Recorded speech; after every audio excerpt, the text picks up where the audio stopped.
Mohon nasihatnya karena akhir-akhir ini ana malas beribadah. Baca fadilah ibadah yang anda mau lakukan. Saya sudah pernah ajarkan ini.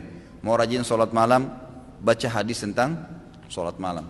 Mau rajin sedekah, baca hadis tentang sedekah. Kita punya hak secara syar'i menanyakan saya dapat apa kalau saya kerjakan ibadah itu. Boleh, nggak apa-apa. Karena memang Allah yang menjanjikan itu. Ya kan? Coba baca buku hadis, fadilah salat duha, fadilah salat sunnah, qabliyah, rawatib, fadilah salat wajib, duhur, asar, maghrib, isya, fadilah bakti dengan orang tua, fadilah haji dan umrah, fadilah sedekah, fadilah puasa Ramadan, fadilah. Apa itu fadilah? Janji positif Allah di ibadah yang akan kita lakukan. Kalau mau termotivasi, untuk apa kita mau ke satu tempat? Karena ada janji yang ada sesuatu menjanjikan yang kita dapatkan di sana kan. Untuk apa kita kerja satu perusahaan? Karena ada janji gajinya lah, prestasi dan seterusnya. Begitu, manusia memang kalau dijanjikan baru mau bergerak. Maka wajar kita baca janji Allah di ibadah itu kita akan termotivasi. Yang kedua, jauhi semua fasilitas maksiat. Karena semua yang membuat orang malas ibadah karena ada dosa. Selama antum masih terlibat di dosa sekecil apapun, maka akan mudah sekali tergelincir untuk malas ibadah. Tergelincir itu.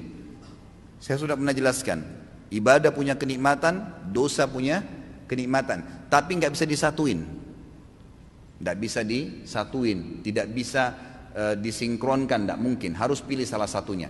Seseorang, saya kasih contoh, seorang wanita terbiasa pakai jilbab, rapi, dia sudah merasakan nikmatnya ibadah itu. Tiba-tiba kedatangan satu orang laki-laki di rumahnya, sepupunya atau yang bukan mahramnya, lalu dia kelihatan tidak pakai jilbab. Bagaimana perasaan dia sebagai muslimah?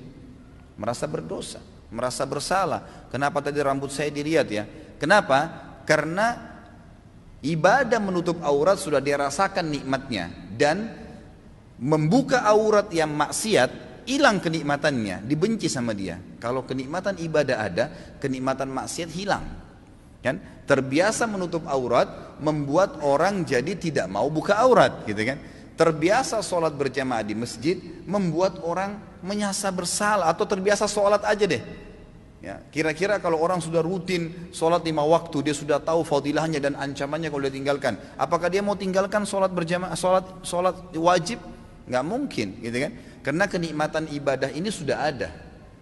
Tapi kalau kita balik, kalau ada orang merasa nikmat dengan maksiatnya, nikmat dengan telanjang di depan orang, nikmat dengan kebohongannya, nikmat dengan harta rampasan, riba, haram, kezaliman, nikmat dengan zinahnya, maka pasti kenikmatan ibadahnya hilang. Mustahil bisa khusyuk. Biar dia mau tutup matanya, biar dia mau paksain, nggak bisa. Bangun sholat malam pun susah. Oh, sholat 5 waktu aja berat, mungkin cuma seperti orang kumur-kumur dan buru-buru kalau dia kerjakan. Nggak bisa. Makanya kata kunci yang kedua adalah jauhi kemaksiatan. Maka kenikmatan ibadah akan didapatkan. Yang pertama, bekali diri dulu dengan ilmunya.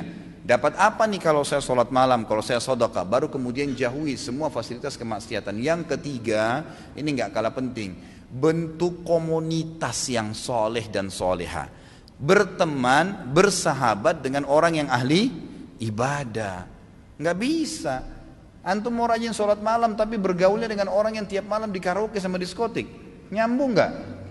Nggak bakal nyambung itu. Tapi kalau orang yang memang tidurnya habis isya langsung, atau dari majelis ilmu seperti ini terus bubar, Masya Allah, nanti malam ya saya miss call jam 3 kita tahajud ya, ngingatin temannya, pasti. Atau ngomongannya tentang apa? Kayak majelis ilmu seperti ini kita 2 jam, 3 jam duduk, apa yang kita bicarakan? Qala Allah, qala Rasul, kisah orang saleh, tulisi pendapat para ulama, ada kenikmatannya, gitu kan? Ada ibadah yang kita rasakan, ada sesuatu yang kita dapatkan di situ. Maka teman-teman yang terbiasa dengan ini, nanti dia akan bilang lagi, kayak minggu depan itu, atau mungkin hari Senin ada ustadz ini loh di masjid ini, oh ada ustadz ini di sana kalau pagi, oh ada tablik akbar nanti di sana, oh ada CD-CD-nya Ustadz Khalid tuh di situ, ada ceramahnya si Ustadz Fulan ini di sana. Jadi yang dibahas itu kan, yang dibahas masalah itu. Jadi kita akan terus terbawa dengan pembicaraan yang positif. Makanya boleh mengenal siapapun, tapi bersahabat tidak boleh kecuali orang-orang yang soleh dan soleha. Memang begitu. Yang kalau kita buat salah diingatkan, kalau kita buat baik didukung, maka itu penting.